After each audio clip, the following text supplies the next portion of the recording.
Welcome to GK Diaries. Itago niyo na lang ako sa pangalang Salome.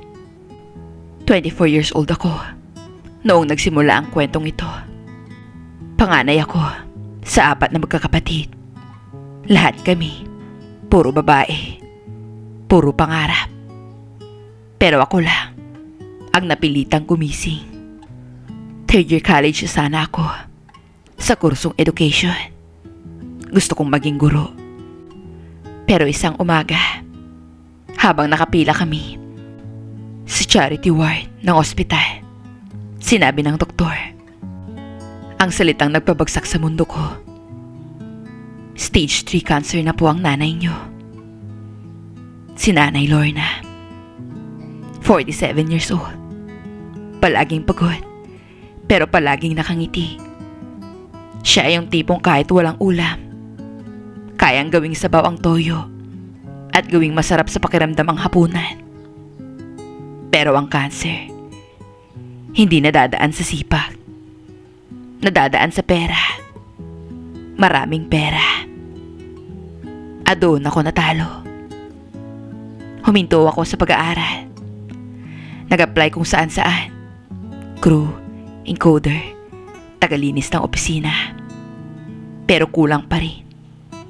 Lalo na nung nagsimula na ang chemo niya. Isang gabi, habang binibilang ko yung natitirang pera sa pitaka ko, kulang pa para sa susunod na session ni nanay. May naalala ko. Si Ninong Henry. Hindi kami ganun kalapit. Pero kumari ni nanay ang asawa niya. Mayaman sila. May mga negosyo. May malaking bahay. Nabalitaan ko noon na may sakit ang asawa niya. Naghahanap daw sila ng caregiver. Sabi ng kapitbahay naming marites, pero may silbi minsan. Kinabukasan, naglakas loob akong pumunta doon. Pagdating ko sa bahay nila, parang ibang mundo. Tahimik, malinis, malamig ang hangin. Pakiramdam ko, padudumihan ko ang sahig kapag humakbang ako. Hindi si Ninang ang sumalubong sa akin. Si Ninong Henry. 58 years old. Matangkad. Maputi na ang buhok. Pero maayos ang tindi. May dating na hindi mo may paliwanag. Yung tipong kahit tahimik, ramdam mo ang pasensya niya. Salome? Tanong niya. Bahagyang ngumiti. Dalaga ka na. Opo, Ninong. Mahina kong sagot. Narinig ko po pala. Kailangan niyo po na mag-aalaga kay Ninang. Saglit siyang tumahimik. Tinitigan ako mula ulo hanggang paa. Hindi bastos, pero parang may binabasa siya sa itsura ko. May experience ka ba? Wala po. Pero mabilis naman po akong matuto. Kailangan ko lang po talaga ng trabaho para kay nanay. Doon lumambot ang tingin niya. Bakit? Anong nangyari kay Lorna? Si nanay po kasi may sakit po. Cancer. Huminga siya ng malalim. Sige, subukan natin. Dito ka natitira para full-time ka. Para akong nabunutan ng tinig. Hindi ko alam noon. May kapalit pala ang bawat ginhawang ibinibigay ng tadhana. Si Ninang Elena, 55 years old, pero halos hindi na makabangon. May malubha siyang sakit sa puso at komplikasyon sa diabetes. Mabait siya. Mahina lang ang boses. Salamat, Iha. May kasama na ako sa bahay na puro gamot at katahimikan. Wala anuman po yun, Ninang. Basta, magpagaling po kayo. Naging routine ang lahat. Palit ng diaper, Bigay ng gamot, linis ng kwarto, luto ng lugaw, tawag sa nurse kapag may emergency. Si Ninong, bihirang nasa kwarto ng asawa niya. Palaging nasa opisina sa bahay o nasa labas. Inaasikaso ang negosyo nila. Sa una, formal lang kami. Salome, kumain ka na? Opo, Ninong. Magpahinga ka rin minsan. Salamat po. Simple, maayos, walang kakaiba. Hanggang sa nagsimula ang maliliit na bagay. Yung pag-abot niya ng tubig na masyadong malapit ang kamay namin.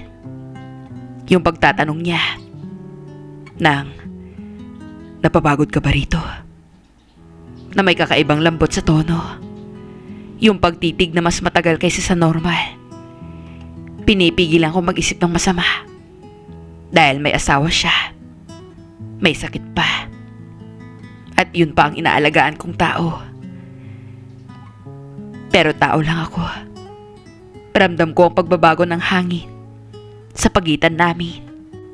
Isang gabi, dinala namin si nanay sa ospital dahil nahirapan siyang huminga. Kailangan ng emergency procedure. Kailangan ng pera agad. Tumawag ako kay Ninong. Ninong, pwede po bang makahiram muna? Ibabalik ko po kahit hulugan. Pinapunta niya ako sa opisina niya sa bahay pag uwi ko. Tahimik ang bahay. Tulog na si Nina dahil sa gamot. Pagpasok ko sa opisina niya, andun siya. Nakaupo. Hawak ang isang sobre. Magkano kailangan? Tanong niya ng diretso. Sinabi ko ang halaga. Mas malaki kaysa sa inasahan ko. Hindi siya nagreklamo. Hindi siya nagulat. Inilapag niya ang sobre sa mesa. Andiyan na ang kailangan mo. Napaiyak ako. Salamat po, Ninong. Hindi ko po alam paano ko kayo babayaran. Salome, mahina pero mabigat ang boses niya. Napatingin ako. Nakatitig siya sa akin. Hindi na tulad ng dati. Mas diretso, mas personal. Matagal na kitang gustong kausapin.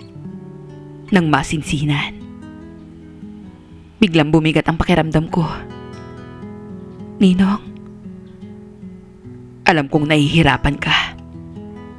Alam kong wala kang ibang malapitan. Tumayo siya at lumapit sa akin. Gusto kitang tulungan. Hindi lang ngayon. Ginagawa niyo na po. Pero may gusto rin ako. Doon ko naramdaman ang tunay na presyo ng sobre sa mesa. Hindi kita pipilitin. Dagdag niya. Pero, kung papayag ka, mas mapapadali ang lahat para sa'yo. Para sa pamilya mo. Alam kong mali. Alam kong may asawa siya sa kabilang kwarto. Pero naisip ko si nanay. Nangihina. Umaasa. Isang beses lang po ba? Tanong ko. Hindi siya agad sumagot. Lumapit pa siya ng kaunti. Hindi ko alam. Depende sa atin. Pumikit ako. Sa gabing iyon, may namatay sa loob ko. Hindi ang dangal. Hindi ang pagkatao. Kundi ang batang Salome na naniniwalang laging may tamang paraan. Okay po. Bulong ko. At doon nagsimula ang lihim na hindi ko na mababawi. Nilunok ko na lang ang konsensya ko. Sa isip ko, para kay nanay ang lahat ng to. Hindi ako pwedeng sumuko. Nung oras na yon, hinayaan ko na siya sa gusto niyang gawin. Nagpatangay na ako sa sitwasyon. Hindi ko alam kung may ibang babae pa siya Ayoko nang alamin. Dahil labas na ako sa personal niyang buhay. Ang gusto ko lang mangyari ay mailigtas ang nanay ko. Siguro dahil andun na din naman ako sa sitwasyon na yon, kaya hindi ko na din pinigilan ang sarili ko. Pagkatapos ng gabing iyon, akala ko magiging madali ang lahat. Akala ko kaya kong ihiwalay ang puso sa pangangailangan. Pero hindi pala. Kinabukasan, parang walang nangyari. Nag-almusal kami ni Ninang Elena sa kwarto niya. Salamat, Salome. Buti nandito ka. Hindi na ako masyadong nag-iisa. Sambit niya. Opo, Ninang. Sagot ko, pilit ang ngiti.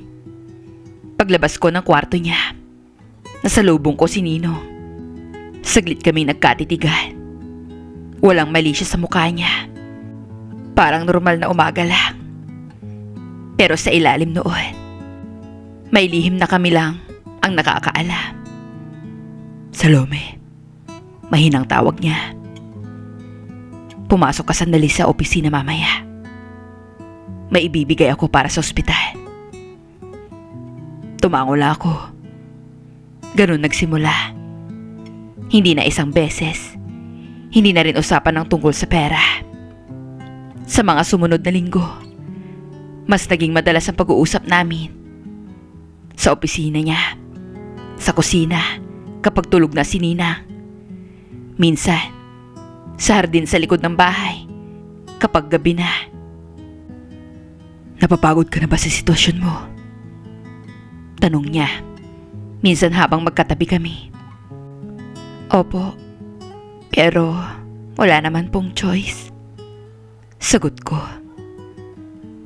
Tawagin mo na lang akong Henry. Sabi niya bigla. Napatingin ako. Kapag tayong dalawa lang, doon ko unang naramdaman na hindi na lang ito tungkol sa pera.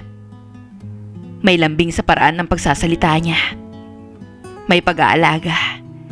Kapag alam niyang puyat ako, siya ang nag-o-order ng pagkain para sa akin. Kapag galing akong ospital, may nakahandang envelope na sa kama ko para sa kimo ng nanay mo. Sasabihin niya. Unti-unti, nasanay ako. Nasanay sa presensya niya na dati pinaglalaban ng konsensya ko. Hanggang sa isang gabi, ako na ang kumakatok sa kwarto niya. Hindi dahil may kailangan ako, kundi dahil gusto ko siyang makita. Salome, mahina niyang sabi nang pagbuksan niya ako ng pinto. May problema ba? Umiling ako. Wala po. Gusto ko lang pong magpasalamat. Tungkol saan? Sa lahat po. Saglit kaming nagtitigan. Wala nang usapang pera noon. Wala nang pakiusap. May katahimikan na mabigat, pero hindi na nakakatakot. Wala na kaming sinayang na oras noon. Pagkatapos namin, nakatulog ako. Nang malimpungatan ako, doon nag-sink in ang ginawa ko. Pasensya na po, Ninang. Hindi ko po sinasadya. Bulong ko sa hangin. Doon ko inamin na gusto ko na si Henry. Hindi na dahil sa pera. Hindi na dahil sa pangangailangan. Kundi dahil siya ang nagparamdam sa akin na kahit pagod na ako sa sitwasyon ko, pwede pa din ako magpahinga. Sa kanya ko naramdaman ang salitang pahinga. Lumipas pa ang mga buwan. Mas naging maingat kami. Mas naging lihim. Pero mas naging malalim. Si Nina, mas lalong nanghina. Madalas tulog dahil sa gamot. Ako ang laging nasa tabi niya. At sa likod ng konsensya ko, Alam kong may tinatago ako sa babaeng walang ginawa kundi maging mabait sa akin. Habang tumatagal, hindi na lang pera ang dahilan kung bakit ako nananatili. Isang gabi, habang tahimik kaming magkatabi, bigla siyang nagsalita. At my age, akala ko tapos na ang mga bagong simula. Hinawakan ko ang kamay niya. Hindi pa po. Sagot ko. May mga bagay talagang dumarating ng late. Ngumiti siya. At ikaw yun, Salome. At sa kabila ng lahat ng mali, kinilig ako. Pero sa bawat kilig, may kapalit. Tuwing tinitignan ko si Nina, nahirap nang huminga. Pakiramdam ko, ako ang unti-unting pumapatay sa kanya. Kahit alam kong sakit ang dahilan.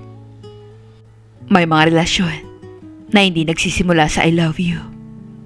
Nagsisimula sila sa kailangan kita. At doon kami nagsimula ni Henry. Lumipas ang isang taon na parang panaginip na may halong bangungot. Mas madalas na sa ospital si nanay. Mas malakas na rin ang chemotherapy niya. Mas malaki ang gastusin. Pero mas gumagaan ang pakiramdam ko tuwing may envelope na tahimik na iniiwan sa mesa ko. Hindi na kami nag-uusap tungkol doon. Automatic na. Parang parte na ng sistema. At sa bawat perang dumarating, mas lumalalim ang pagkakautang ko. Hindi lang sa kanya, kundi sa konsensya ko. Habang tumatagal, nag-iba na rin ako. Mas maayos na mga kapatid ko sa eskwela. Ako na ang nagbabayad ng tuition nila.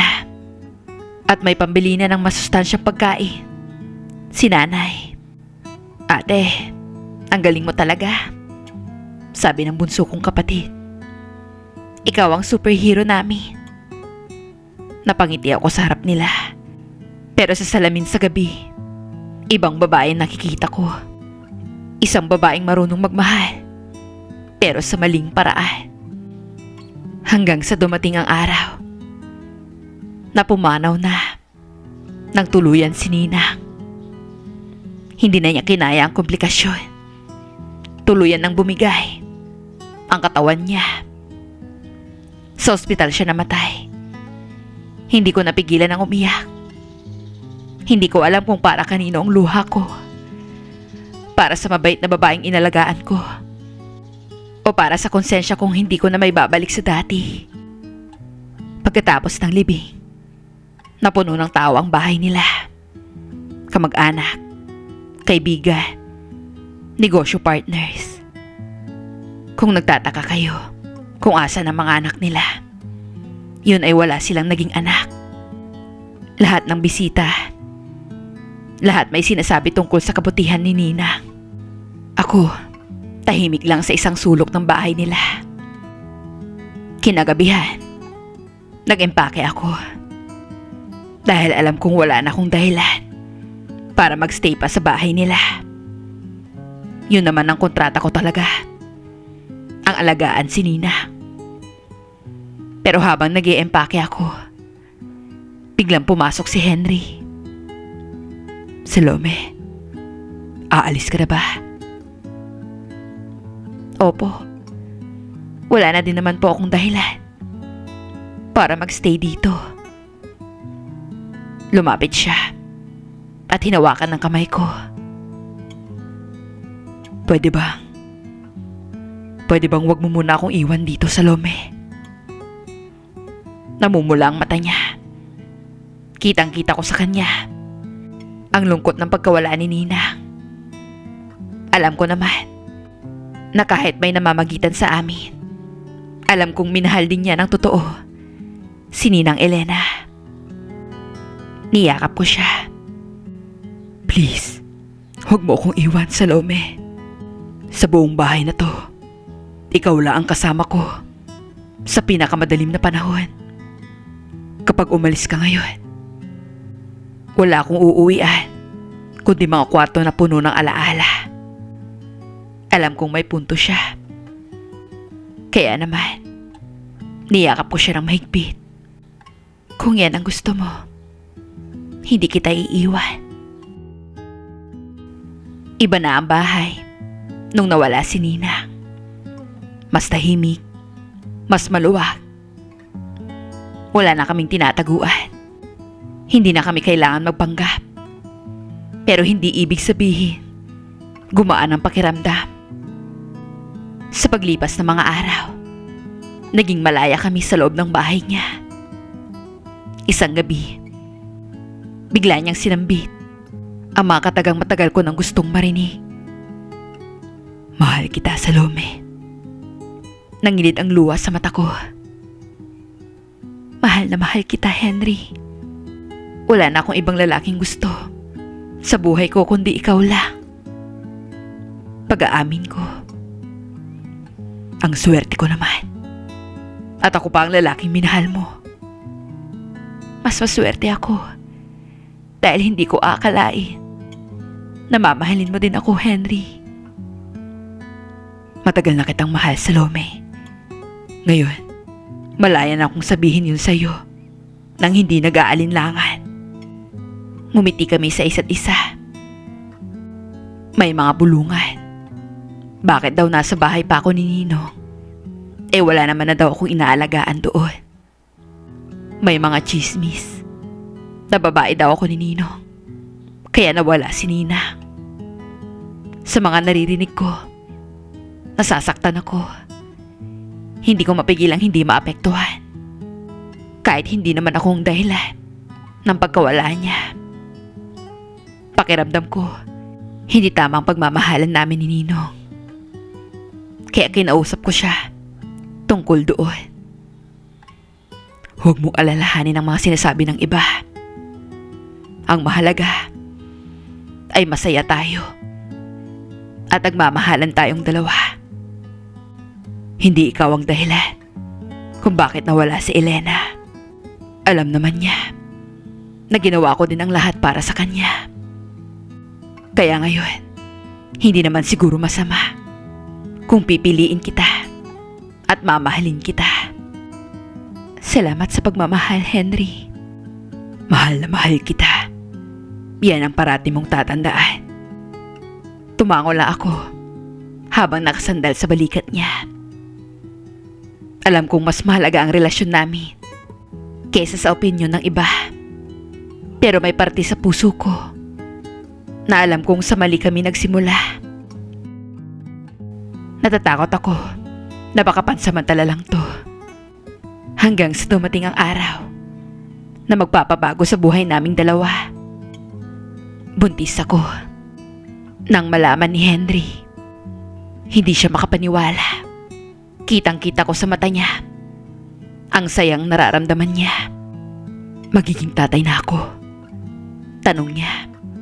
Parang batang hindi makapaniwala. Oo.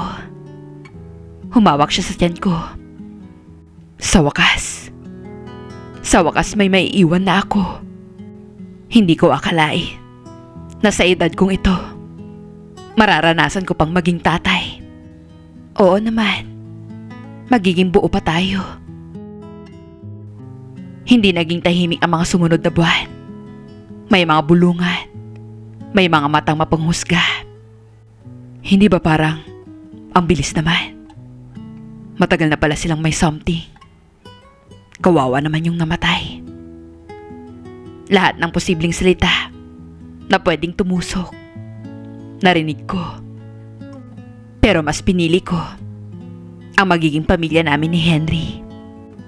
Pinakasalan niya ako. Hindi man engrande, pero ang mahalaga, pinakasalan ako ng lalaking mahal ko. Ilang buwan pagkatapos, ipinanganak ko na ang baby girl namin. Umiiyak ako habang karga siya. Hindi dahil malungkot, kundi dahil sa unang pagkakataon, may bunga ang lahat ng sakit, takot, at pagkakamali ko. Si Henry, halos hindi makapagsalita habang hawak ang anak namin Hindi ko akalain na mararanasan ko pa to. Bulong niya. At unti-unti, nagbago ang buhay namin. Tinulungan niya ako makapagtapos ng pag-aaral. Dahil sa kanya, nakuha ko ang diploma ko. At ngayon, isa na akong ganap na teacher. Ako ang nagpaaral sa mga kapatid ko hanggang sa makatapos na din sila. Nakabili kami ng maliit na bahay para sa pamilya ko. Naipagumot ko si mama hanggang sa huling laban niya. Oo, natalo pa rin siya sa cancer. Pero hindi siya namatay. Na nag-aalala kung paano kaming magkakapatid mabubuhay. Bago siya pumanaw, hinawakan niya ang kamay ko. Salamat anak. Pinatatag mo ang pamilya natin. Hindi niya alam ang buong kwento. At siguro, mas mabuti na rin. May mga gabi pa rin na nagigising ako. Nakatitig sa kisame. Iniisip si Ninang Elena. Iniisip ang dating ako. Iniisip ang mga desisyong hindi na mabubura. Pero sa tuwing naririnig ko ang mahinang hilik ni Henry sa tabi ko at ang pag-iyak ng anak namin, bumabangon ako.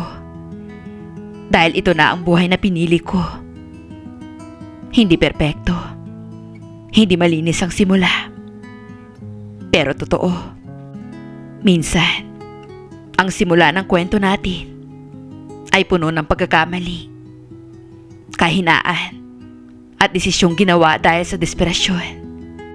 Hindi nito binubura ang mali, pero ipinapaalala nito na tao tayo, natututo, at may kakayahang panugutan ang pinili natin.